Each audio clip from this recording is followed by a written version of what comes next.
general big picture thing. Okay. Who are the killer7? What do they body do? You know, it's kind of wild. Everyone sort of knows the 7 personalities. What is the killer7? 今回はまあちょっと本当に根本的なところからいきますけれども、キラー7っていうのをキラー7自体は何て言うんですか。もちろんそのいくつかのキャラクターがその一つの人に入ってるんですけれども、そういう意味合いとか何でしょうか。キラー7って何でしょうか。いわゆる多重人格ではなくて、よりもう少し具体的に肉体まで変化する多層人格っていうのアイデアを最初に考えて、で一人の人間の中に7人のキャラクターが潜んでるという、それでキラー7というのが出来上がったんです。So what killer7 is rather than just being like more than the idea of multiple personalities, this is like multiple bodies. So within this one body exists 7 different people, and that's what the killer7 is. So what inspired the various different personalities of the killer7? Where did you draw from to come up with the different concepts? They're so varied in the different でキラー7の中でキャラクターがいくつか出てきて、みんな全然違うんですね。そのキャラクターの各キャラクター別に一人ずつを説明しなくていいんですけれども、一般的にどこのインスピレーションですかね。そういうキャラクターの人格。キャラクターは、まずハーマンというキャラクターがいて、彼がキラー7の、大元というか彼が仕切ってて、でそこにさまざまな人格がいるっていうのがまず入り口だったんですね。で車椅子の老人というキャラクター像が出来上がる、かなり最初の段階かな、出来上がって、でそこから彼の、手下じゃないんだけどもさまざまな戦闘能力を持った殺し屋たちが、それぞれの特徴を持った武器を持って戦っていくっていう、そういうなんか結構7人の役割っていうのはすごくアクションゲームとしてのそのウェポンのバリエーションみたいなものはまずありましたかね。もちろんルックススタイルっていうものもあったんですけども。So yeah, you know, Harmon's kind of the leader of everybody, and he kind of watches over everyone. You could say takes care of everything. Within that, you have multiple characters that come out, and so a lot of different ideas were there. One is that Christopher Miles' character is there. Christopher Miles has these assassins that he uses, and so then when making that, each of the assassins has different weapons, and so kind of the weapons came, and then making characters for the weapons was kind of after that. So you can see that the heart of each character is the weapon they use. じゃあ一人のキャラクターの言い換えるとのなんか魂っていうのは武器と言っていいんですか。武器が最初にあってそこからキャラクターが出てきたって感じですか。でもアクション作る上での、役割なので、あとはなんかさまざまな人種というかさまざまな性別も全然別だったりとかっていうものは、同時に作っていった感じはありますかね。Yeah, that's one way. More to the point though is more like he made them together at the same time.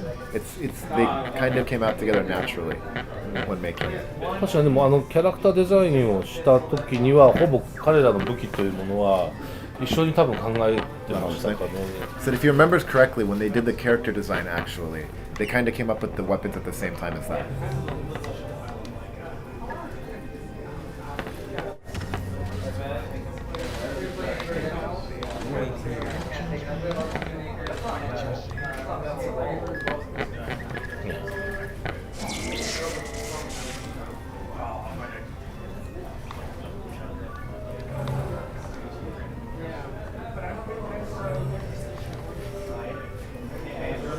Ah, 懐かしいな。So this is really nostalgic. そうか。いろいろあった。そう全部喋るんだこれ。そうですね。スキップするにはスタートだ。OK。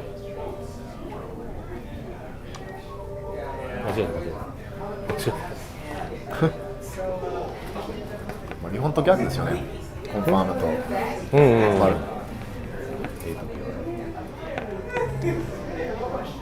Blood is sort of at the core of the title, not just in that it's the currency that is received, but also in upgrading and various different things. So what's where did that concept of the significance of blood come from? 地位がよく出てくるじゃないですか、このゲーム。で、地位をもらって、それでアップグレードいろいろできるんですけれども、その地位はどういう意味があるんですか、このゲームの中で。なぜ地位ですか？作っていく中でいろいろそこも変わっていったんですけど、まずはその敵が間違えた、ちょっと待って危ないそうだね、そうそうそう、血の意味合いっていうのはまずその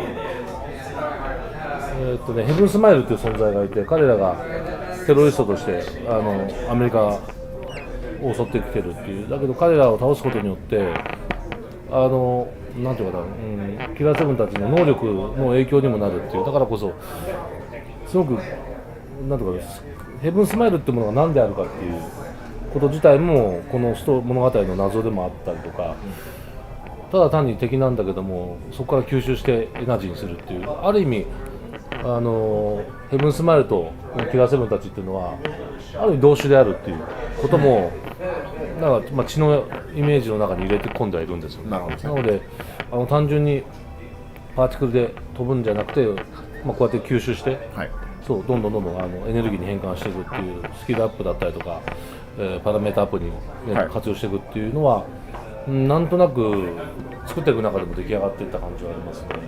So yeah, choosing what's used for currency kind of changed throughout the process. They finally landed on blood because, well, one thing, you know, the enemy's the Heaven Smile. And Heaven Smile is a terrorist organization. And the idea kind of being like, because, you know, because they're assassins, there might be some kind of link, perhaps, between Heaven Smile and between killer7. Also, like, rather than another reason he wanted to use blood was because when you shoot them and the blood comes out, rather than have it just be an effect, it'd be cool to have that some way relate back into the gameplay. So that's another reason that you use it as a currency. So that's kind of where that comes from. Funky this. Funky, yeah. I guess I'll ask for all the fans out there. Any relation to a certain other Travis? やっぱりトラベスっていう名前どうしてもすごく気になるんですね。いやこのトラベスは別の有名なトラベスとなんか関係あります？でもトラビスっていうキャラクターの名前には思い出が当時からあったので、パリ・テキサスの主人公の名前からなんですよね、僕好きなのは。はい、テキサス。パリ・テキサスという映画があって。この前もらったんです。そう。So he really likes the name Travis. Particularly, there's a movie called Paris, Texas, and the main character's name was Travis. And so that's a name that's always kind of had a special place in his heart. なんで次のゲームの主人公はトラビスにしようとか考えてたんじゃないかな、この時に。ちょっと覚えてないんだけど。So he doesn't quite remember, but he thinks that maybe this is when he figured the next game I'm going to make the main character Travis. The name Travis. もちろんタクシードライバーの、主人公もトラビスだね。And of course, the main character of Taxi Driver is 超かっこいい名前ですね、トラビス。So isn't that an awesome name? You're lucky to be named that.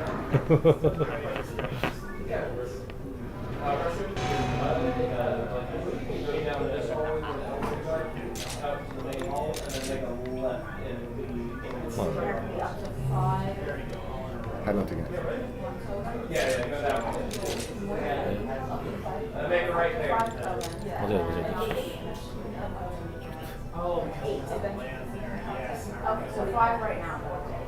難しい。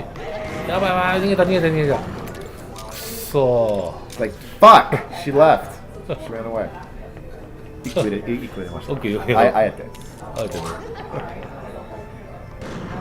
あれ、これ、ダンじゃないの？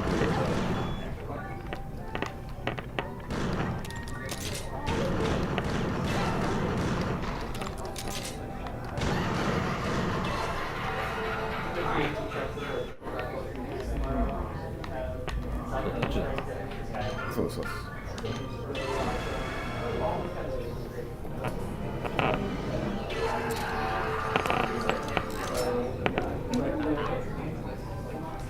今ダメが溜まってないのか。そうです。まだチーム。But he needs to get more blood. Nice. 危ない。こっちを押したんだよな。右スティックを押す癖が。So he keeps hitting the right stick out of force of habit.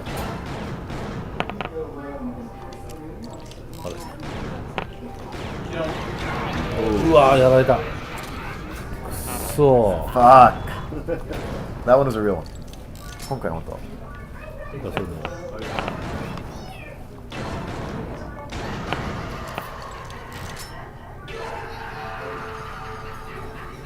Now? あ、チャージは3回とも。はい、もう。来た来た。できましたね。ああ、まだ今できたよ。チャ Is ー this ジ、 guy still alive? チャージ技完全忘れてるわね。 So he totally forgot having to charge. That dismember mechanic is fairly advanced for the time when this was made. ゲームキューブの時代、打ってパーツがなくなることが結構新鮮でしたよね。ああ、そうなんだ How he ね。 managed to fit that into the う title. ん。その技術面では難しかったですか？うん、結構苦労した記憶があって、Yeah. もちろんモーションも全部変わるし、 It remembers 作業 that 的には大変だったんですけど、 it was difficult, particularly because it changes their motion, their animation when they're moving. So yeah, it was a difficult thing to implement. ヘブンスマイルっていう存在の作り方が、最初のコンセプトでうまくいったので、なんていうかテクスチャーのパターンがもういくつかいっぱいパターン持ってて、もうランダムで出るようになってるんですよね。だからその出るたびに敵のスタイルが変わるっていう、それもすごくなんとか今だと普通に作業すると全部テクスチャー貼らなきゃいけないんだけども、そうですね。パターンで全部貼れたりとか、その辺は作業がなるべくコストがかからない中でうまく作る方法っていうのを考えながらやってたので。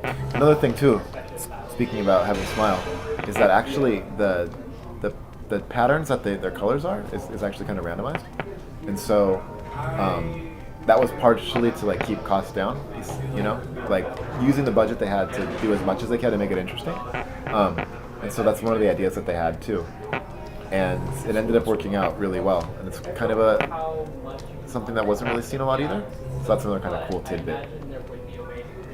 許されるのが全部のヘブンスマイルのテクスチャーを変えたかったんですよ。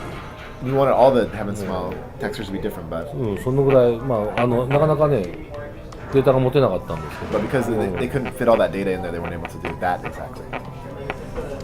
ですのでランダムに出てくる。そうそうでもう一つは個体であるっていう、はい。個の存在であるっていう、単なるテロリストだけじゃなくて個の存在であるっていうことをなんとなくみんなのねテクスチャーが違うことによって、 And he wanted to 表 show 面が off 違うことによって表したかったっていうのがあって。 kind of what they were. Like, you know, this terrorist organization, they weren't all the same, they were all kind of different. So that kind of shows that off as well. This game additionally features a very unique resurrection mechanic for players that are down. Where did you sort of come up with that sort of interesting new take on that, rather than say like a game over or a restart from checkpoint? で、キャラクターが一旦死んだら、なんか蘇りのやり方が面白いんです。いやいやいやそれはどこから来たんですか？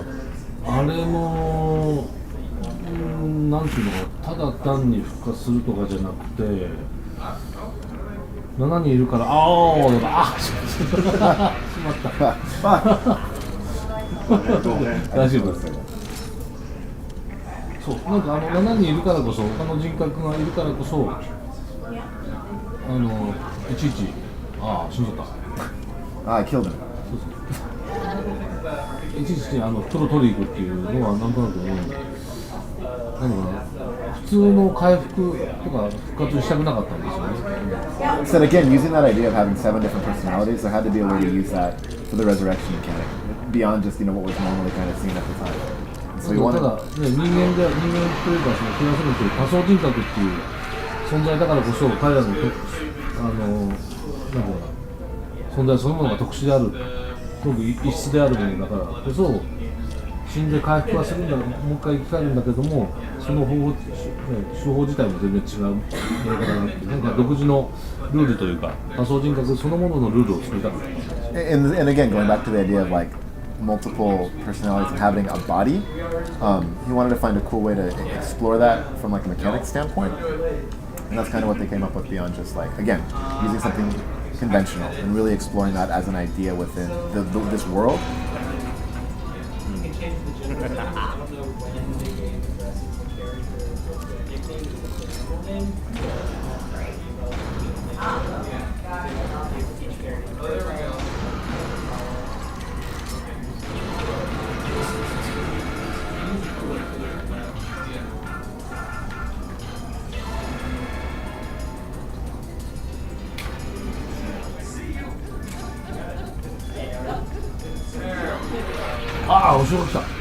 Like fuck.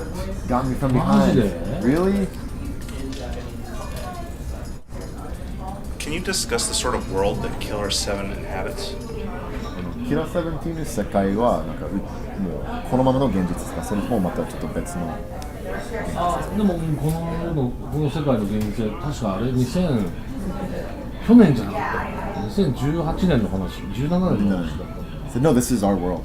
You know, if you remember, it's set in 2017なんか誰かネット SNS で or thereabouts. 今年は And he remembers キ recently ラセブンの somebody 年みたいなことを on social media said, "Hey, this is actually remember this is the year of Killer7 already." So yeah, it's set in our world. Although in some ways it's familiar as an action or shooting game, but in a lot of ways, especially the control scheme has been called out for being extremely unique for the genre, but also for the time. A lot of shooters, the idea of this sort of cohesive shooter control mechanic hadn't really come to mind. How did you go about sort of creating killer7's unique control design? ゲームプレイ特にコントロールスキームは非常に独特今なんですね。でそれはどうやって考えたんですか？ゲームキューブで開発するということで、ゲームキューブコントローラー自体が当時特徴的だったんですよね。ボタンサイズが全部違っていたっていうのが。So one thing you know is that this was originally for the GameCube, and the GameCube controller is incredibly unique. For example, one unique aspect is that all of the buttons are different sizes. A ボタンが大きかったんですよ。The A button was the big one. A ボタンの役割っていうものがこのコントローラーにとっては多分ちょっと異質なんだろうなと、一番音符をするものだっていうのが僕の中のなんていうかなデザインのこう元になったんですけども。So I felt that as it was the largest button, it should probably have the most prominent role in the player's action, their interactions. なのでその時に移動自体はこっちじゃなくて、移動が多分おそらくこのゲーム一番多いので、レール式の移動も最初から考えたんですけども、これで移動する、コントローラーで移動するっていう発想自体も一旦やめて、A ボタンが走るっていう、そのデザインにしようっていうのはかなり初期の段階から決めました。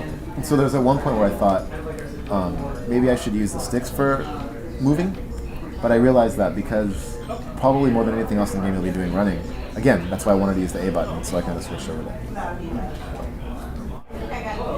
So how many different takes? How many takes was it to find that perfect laugh for Heaven's Smile?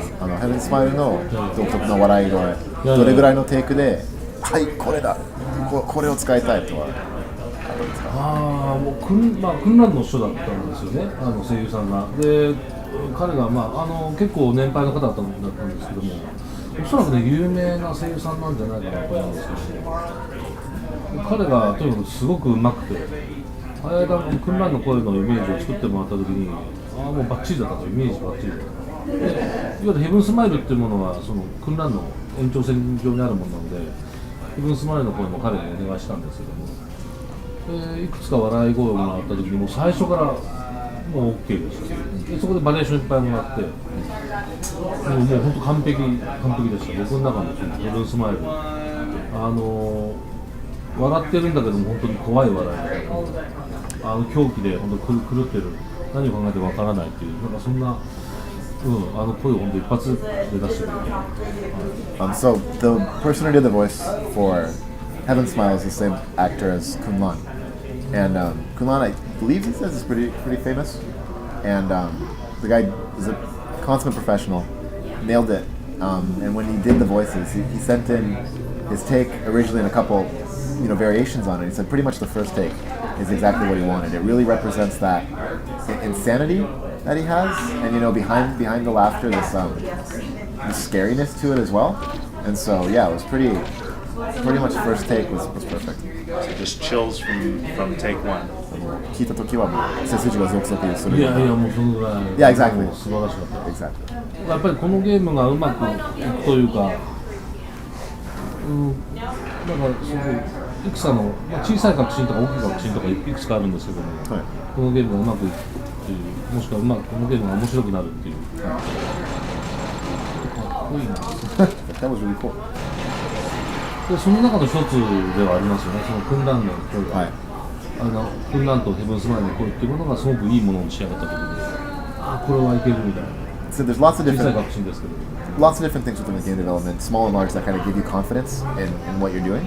And he said this was an example of kind of one of the smaller ones, but confidence nonetheless. Like when he heard Kunlan's voice and then the Heaven Smile laugh, he knew like, yeah, this is. あ、死んだ。死んじゃった。 I died. 油断した油断した。ちょうどいや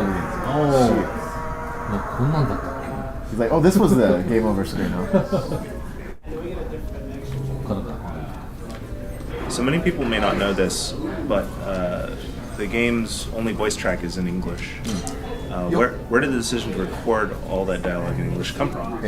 まあちょっと知られてないことみたいなんですけれどはいも、はいゲームの音声は、しまった間違えた。できるのか。いやいや。 I forgot there were enemies here. まあ英語だけですね。いやいや。なぜ英語だけにしようとしたんですか？なんで君は？それもなんかカプコン流のスタイルとか、カプコンタイトルもほとんどがその日本語吹き替えせずに、英語がメインで、日本語字幕っていうスタイルだったんです。そこはなんかすごくバイオハザードを踏襲したところです。 But actually, that was a Capcom decision. You might remember, like a lot of the Capcom games at the time, they only had English voice acting and they had Japanese subtitles in Japan. A good example of that would be Resident Evil. So that was actually more on the Capcom side of things.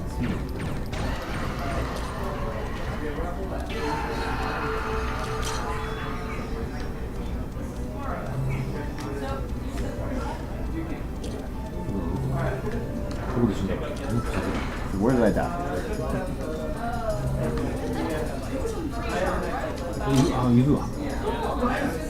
Another one.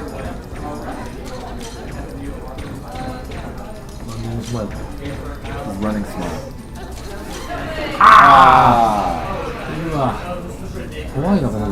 This game's scary. 来ないでもう来ないで。 So please don't come. No more.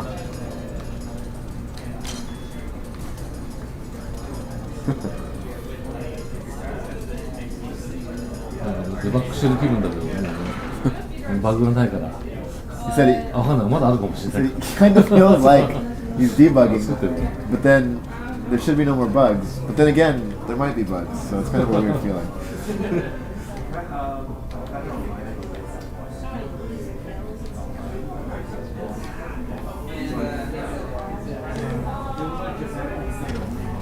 So in the Japanese version, the auto assist targets the sweet spots, but the international edition does not. Where did this sort of decision for the different this? 日本語版では、音ターゲティングがものすごく効いているんですね。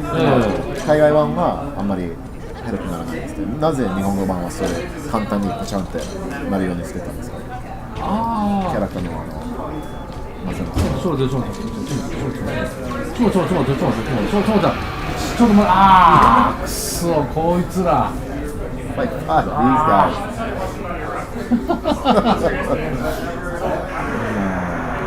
おー、絶命。アランのせいだね、これね。It's like, this is Alan's fault. This is my fault. I'm sorry. なんだっけ、今の質問なんだっけ？今の質問は、キャラクターの弱みのところを日本語版だとちょっとヘルプアシストするとそれ多分難易度じゃないかな、難易度で選べるんじゃない。これも多分難易度があって。He said, couldn't you just select that in the difficulty setting? いや、日本語版の方が簡単です。そうだ。I remember. そうだ。北米版はより難しくしたんだ。So, yeah, we made the foreign version more difficult. なので、日本語版のノーマルと簡単があるとするんです。So, for example, if the Japanese has normal and easy, で、北米版は日本のノーマルが North American 簡単で、normal is easy. で、こっちのノーマルはいわゆるハード、難しい。This normal was like the Japanese would be like hard. 確か。Yeah. If you remember correctly. そういう難易度にしました。That was how they did the difficulty. それはまあやっぱり、海外のアクションゲーム慣れてて、やっぱ AM のゲームは慣れてるっていうのもあるので、確かにそういう設計にしたと思います。So we felt that it also had to do maybe foreign gamers were a little more used to action games like this, so they'd be a little bit better. So that's why they made it like that.